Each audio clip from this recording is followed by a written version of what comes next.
Welcome back. We have seen how the characters develop and have looked at how the various characters represent civilization, savagery, the rational, scientific way, and the spiritual. Now, let's explore the themes or messages that Golding wants to explore.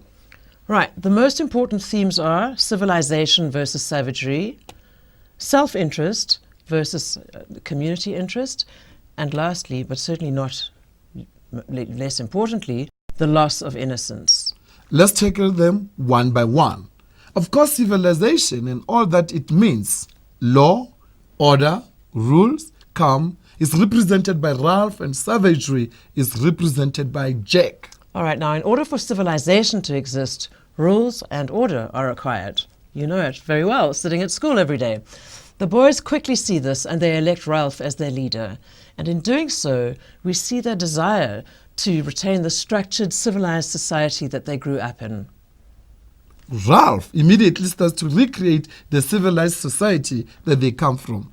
There are rules and they start to build shelters. In doing so, the boys are living out what their society has taught them about being civilized. However, their society taught them nothing meaningful about how to get food in an environment in which food cannot be found in a civilized way.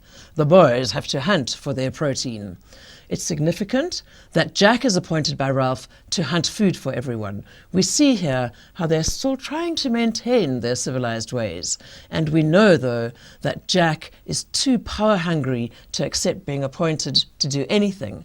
And the more savage he becomes in his quest for meat, the more savage many of the boys become. Jack uses this savagery for his own ends and wins the boys over to his way of doing things, the savage way. We must not think, though, that Golding is saying that some people will become savage or savages in certain circumstances. Remember that even Ralph and Piggy, the good guys, take part in the feast and in the awful killing of Simon.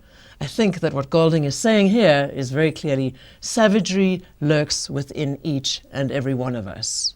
Golding is saying sometimes it is just the world we live in, the rules we make, the people around us that keep the savagery in check. This theme is not only played out with Ralph and Jack as representatives.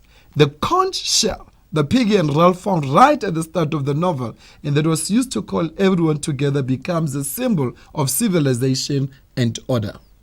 However, as the mini-civilization sinks into anarchy, the conch loses its importance and becomes replaced by a symbol of savagery, the Lord of the Flies. You'll remember that this is the head of the pig that Jack placed on the stick as an offering to quell the beast. At this point, civilization is giving way to savagery. Another way in which we see the descent into savagery is in the way the boys stop being human. First, some boys become stand-in for the pigs in reenactments of the hunt. Then Simon, the good guy, is killed because they believe he is the beast that they are also afraid of. Then Piggy is killed, just like the pigs are killed. Finally, the boys hunt for Ralph with one purpose in mind, to kill him like an animal too. We see that in becoming uncivilized, the boys are unable to treat each other as human beings. All right, our next theme is self-interest versus community. In Lord of the Flies, we see that unless the boys stand together as a community, they cannot be successful. Ralph represents community. He wants them to follow rules, build shelters, work together in order to ensure that they are rescued. Jack, who represents self-interest, wants everyone to have fun, to do what they want to do, to live for themselves and do only what gives them pleasure. Golding shows us that the consequences of such actions. I think that it shows through Simon's positive actions what a good community spirit is. And finally, we need to take a look at the loss of innocence. When the boys crash right at the beginning, they're all just young boys being sent away from a war. They act like fun boys. They're afraid, they're homesick, and they also want to have fun. They're innocent.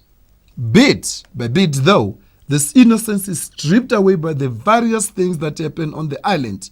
With the killing of the innocent boy, Simon, and then the murder of Piggy by Roger, we see that there is no more innocence. As the main character, we are able to track this loss of innocence through Ralph. At the start of the novel, He seemed to be splashing water at Piggy, which is something typically a young boy would do. He firmly believes that his father is going to rescue them. And then as the events of the novel unfold, though, we see that this belief changes, like from being his father going to rescue him to a ship that will rescue them. Ralph's final loss of innocence occurs when he pulls the stake from the Lord of the Flies, and we realize that he is prepared to use it to protect himself, killing if he must. There are other themes that can be explored in the novel. The consequences of war, nature, and evil are just 3 of these. We would encourage you to explore each of these themes in the same way we have looked at the main themes. That is, explain what the theme is and then find examples to show how the theme is developed in the plot and through the characters. Right. Now, in the next section, we're going to do something really practical. We're going to look at exams and how to actually address questions on the novel in your paper 2.